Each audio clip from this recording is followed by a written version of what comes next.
Pozdravljeni na 7. hagioterapevtskem večeru, ki nas bo bogatil z vsebinami, ki niso pomembne samo za postni čas, ampak za celotno naše življenje. Še prej pa se na kratko spomnimo vsebin, ki so nam bile dane na prejšnjem srečanju. Rekli smo, da je vsak človek nemirni iskalec smisla svojega življenja in svoje osebe. Molitev pa nam odkriva samega sebe in smisel našega življenja. Tako mi vsaka misel, beseda in dejanje vedno bolj odkrivajo ali zastirajo smisel življenja, osebe in ravno tako tudi končni smisel življenja, ki je Bog sam. In ko ti v sebi odkrivaš Božjo podobo in sebe kot mojstrovino najvišjega, tedaj spoznavaš smisel svojega življenja in obstajanja. Tedaj šele začneš na pravi način uživati življenje in se ga veseliti. Naj ti pri tem vsakdanjem življenju pomagajo tudi naše vsebine o hagioterapiji in vesti, ki jih boš slišal. Danes bi spregovorili o hagioasistentu. Kdo je torej hagioasistent? Hagioasistent je tisti, ki posreduje, ki prinaša duhovno zdravje hagiopacientu.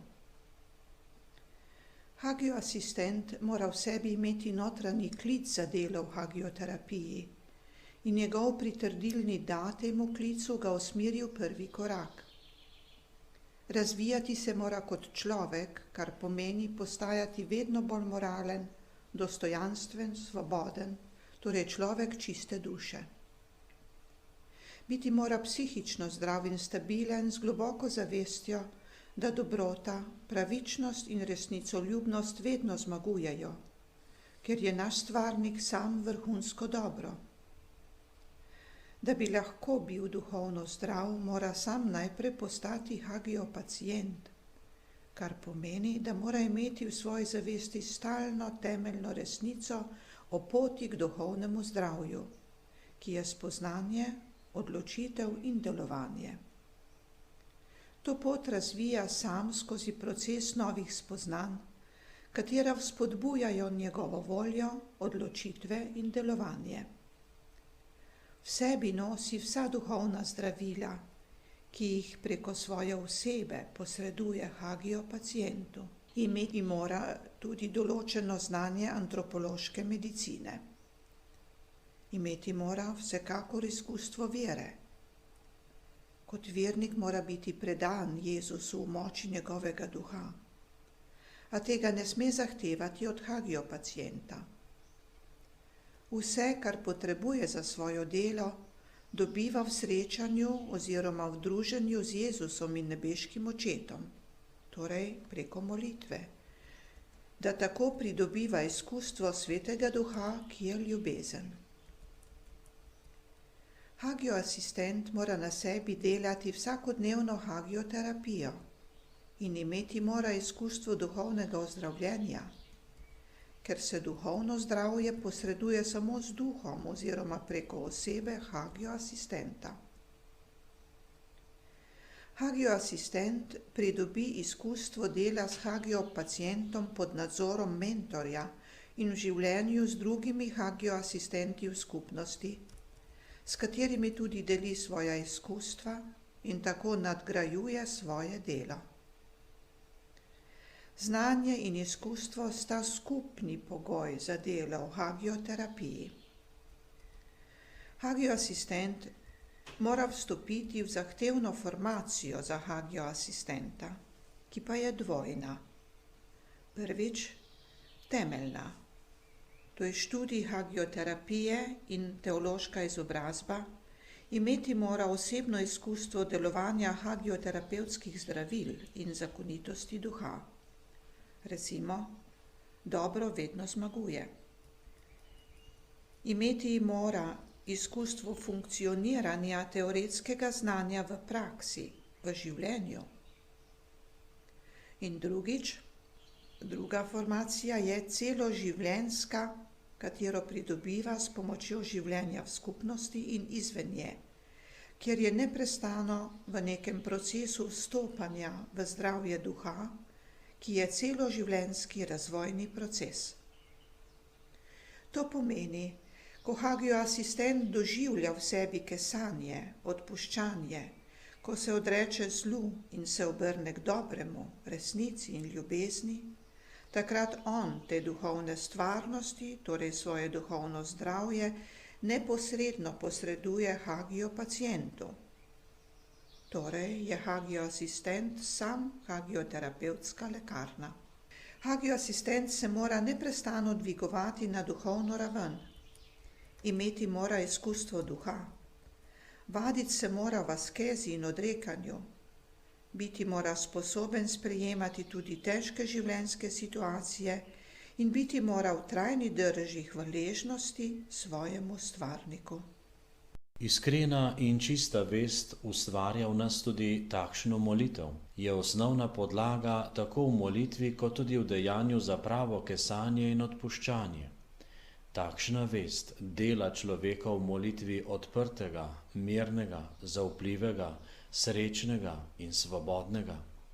V tem nas utrjuje in oblikuje vsakodnevno izpraševanje vesti. To je njen namen in cilj.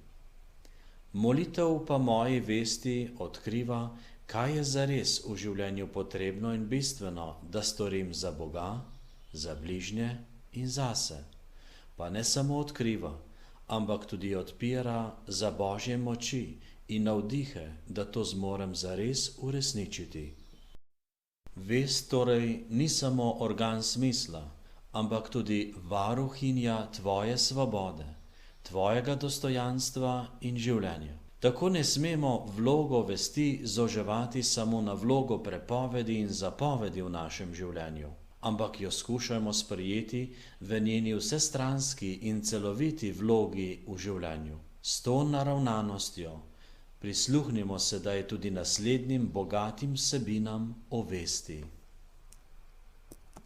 Edino človek je od vseh živih bitij poklican, da živi po moralnih zakonih, ki jih ima zapisane v globini svoje duše. In kdo je ta, ki te opozarja, kaj je prav in dobro za tvoje življenje in kaj je tisto, kar te razdira in ti jemlje moči in radost do življenja? To je tvoja duhovna resničnost, ki ji pravimo vest. Ko te vest opozarja, te varuje in ščiti pred zlom. Če je tvoja vest zdrava, zbira vse raztresene moči in vnaša v tvoje življenje smisel. Opozarja te, da je za obstoj najpomembnejše iskati resnico, biti dober, ljubiti sebe, ljubiti svojega stvarnika in vse ljudi. On od nas zahteva, da delamo dobro, prav tako pa tudi zahteva, da popravimo zlo, ki smo ga storili. Vest je torej čuvaj, središče tvojega življenja in tvoje osebe. Je tvoja največja prijateljica, ker te varuje pred zlom in te vodi k dobremu. Ona te osvobaja zla, greha in ran. Kdor jo posluša, posluša svojega stvarnika. Živi po naravnem moralnem zakonu. S tem svojega stvarnika spoštuje in z njim sodeluje. Kajti vest je glas samega Boga v tvojih globinah, čemur sledi, da si zdrav, da je tvoj duh zdrav samo, dokler upoštevaš moralne vrednote v sebi, dokler delaš dobro in iščeš resnico, dokler upoštevaš in poslušaš svojo vest. Takrat plavaš v morju dobrega, zato si miren in uravnotežen. Če pa delaš proti vesti, takrat omalovažuješ vrednote v sebi, delaš hudo in sovražiš ljudi, upiraš se samemu sebi in tako raniš svojo vest. Ustvarjaš konflikt sam s sabo in svetom. Tvoja vest je ranjena, prizadel si ji najhujšo bolečino. To je najgloblji krik človekove duše, kot pravi Viktor Frankl. Kajti ranjena vest ubija človeka v njegovem temelju. Na poti k večnemu dobremu, na poti k večni resnici se postavlja v središče vprašanje o svobodi. Človek se mora obračati k dobremu samo v svobodi, katero pa mnogokrat ljudje pojmujejo napačno, kakor da bi šlo za dovoljenost delati karkoli, da je le človeku pogodi. To ni resnična svoboda. Kajti resnična svoboda je veliko znamenje bogopodobnosti v človeku. Bog je namreč hotel človeka pustiti v moči njegovega lastnega odločanja, da bi tako sam od sebe iskal svojega stvarnika, se ga svobodno oklepal in prišel na ta način do dovršene in blažene popolnosti. Če namreč obstaja pravica do iskanja resnice na lastni poti, pa obstaja še veliko prej naravna obveznost, da jo iščeš in ko jo najdeš, da se jo trdno okleneš. V tem smislu je kardinal Newman, odličen zagovornik pravic vesti, z odločnostjo zatrjeval: vest ima pravice, ker ima dolžnosti. Da bi imel človek dobro vest, mora seveda iskati resnico in mora soditi po tej resnici. Kakor pravi apostol Pavel, mora vest razsvetljevati Sveti Duh, biti mora čista. Ne sme zvijačno pačiti Božjo besedo, ampak mora jasno oznanjati resnico. Z druge strani pa isti apostol opozarja kristjane z besedami: nikar se ne prilagajajte miselnosti tega sveta, ampak se tako preobrazujte, da boste prenavljali svojega duha. Tako boste mogli razpoznavati, kaj hoče Bog, kaj je dobro, njemu všečno in popolno. Obstaja namreč možnost napačno oblikovane vesti, na kar meri Jezus, ko opozarja: svetilka telesa je oko. Če je tvoje oko zdravo, bo svetlo vse tvoje telo. Če pa je tvoje oko bolno, bo v temi vse tvoje telo. Kako velika bo tema, če luč, ki je v tebi, postane tema. Tako je dobro oblikovana vest tista, ki nas usmerja k nenehnemu spreobračanju k resničnemu in dobremu. Zato je potrebno poznavanje Božje postave na splošno, kar pa ni dovolj. Neobhodna je neka konnaturalnost med človekom in resničnim dobrim. Takšna konnaturalnost se razvija in zakoreninja v krepostih, naravnanostih človeka samega, v razumnosti in drugih glavnih krepostih, še posebej pa v božjih krepostih vere, upanja in ljubezni. V tem smislu je tudi Jezus rekel: kdor se ravna po resnici, pride k luči. Da bi torej v pravi luči presojali temeljno odvisnost resnice od svobode, nas še posebej jasno in avtoritativno vodijo Jezusove besede: spoznali boste resnico in resnica vas bo osvobodila. Pomisli sedaj, ali veš, koga najbolj rad in največkrat poslušaš? Vest je tisti kraj, kjer ti Božji glas zmeraj očetovsko govori: dobro delaj in slabega se izogibaj. Je tudi organ smisla, saj naj bi vsak človek z njeno pomočjo odkrival in se odločal za tisto, kar je zares v moralnem pogledu vredno, dobro in pravo. Vest naj bi bila torej kompas in merilo vseh tvojih dejanj, besed in misli. Čista in prava vest lahko iz tebe naredi velikega človeka. Vest je vsekakor pomembna v tvojem življenju, zato ji prisluhni. Vest je človekovo najbolj skrito jedro in svetišče, kjer mu Bog govori.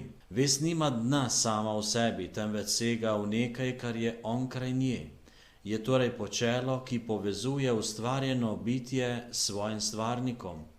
Je kot sodišče, pred katerim sodi Božji glas in človeku prigovarja, naj se spokori in spreobrne. Če smo osramočeni in doživljamo strah, kadar prestopimo glas vesti, potem to pomeni, da biva nekdo, ki smo mu odgovorni, nekdo, pred komer se sramujemo in čigar zahtev se bojimo.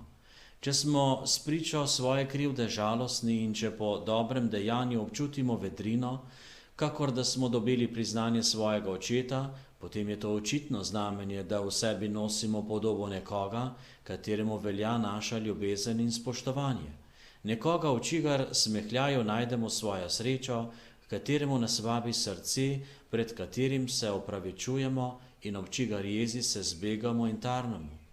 Izkustvo delovanja vesti nas opozarja na voljo nekoga, ki nas presega, ki je naš najvišji zakonodajalec. Vest je torej središče človekove osebnosti in kraj srečanja živim Bogom. Preko razuma nam vest odkriva moralno kakovost konkretnega dejanja, Vest je tisto notranje središče v človeku, kjer posameznik na svoj osebni in posebni način spozna moralno obveznost, mimo katere ne more nihče. Če človek ne uboga vesti, pomeni, da je svojo vest zatrl ali zadušil in zato lahko propade in postane hudoben, saj izgubi čut za greh. Vest me torej spominja na mojo odgovornost in zato me vedno sprašuje, kako ti zares živiš.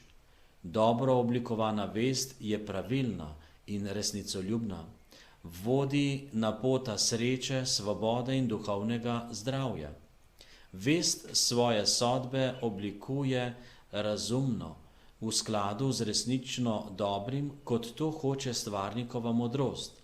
Je torej kraj, kjer se človek svobodno odloča za dobro ali slabo.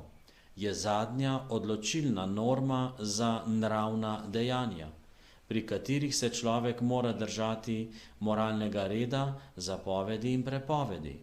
V vesti mora človek dati osebni odgovor na Božji klic in izpolniti Božjo voljo, kakor jo v konkretnih razmerah dojema. Vsakdo je dolžan uporabljati prava sredstva za oblikovanje svoje vesti. Pri tem oblikovanju nam pomaga izpraševanje vesti s poznanjem, priznanjem in kesanjem naših grehov in slabosti. Potem tudi razni duhovni pogovori in duhovne vaje, molitev, branje in premišljevanje Božje besede, obhajanje zakramenta svete spovedi. Če danes sklenemo naše srečanje, lahko rečemo, da iskrena in čista vest nam bo zares vedno pomagala, da bodo naše duše čiste, svobodne, srečne in zdrave, da bomo vedno bolj svobodni Božji otroci, ki so za vsako dobro delo pripravni. Hvala, da ste nam prisluhnili na današnjem večeru in naj bo Bog vedno z vami.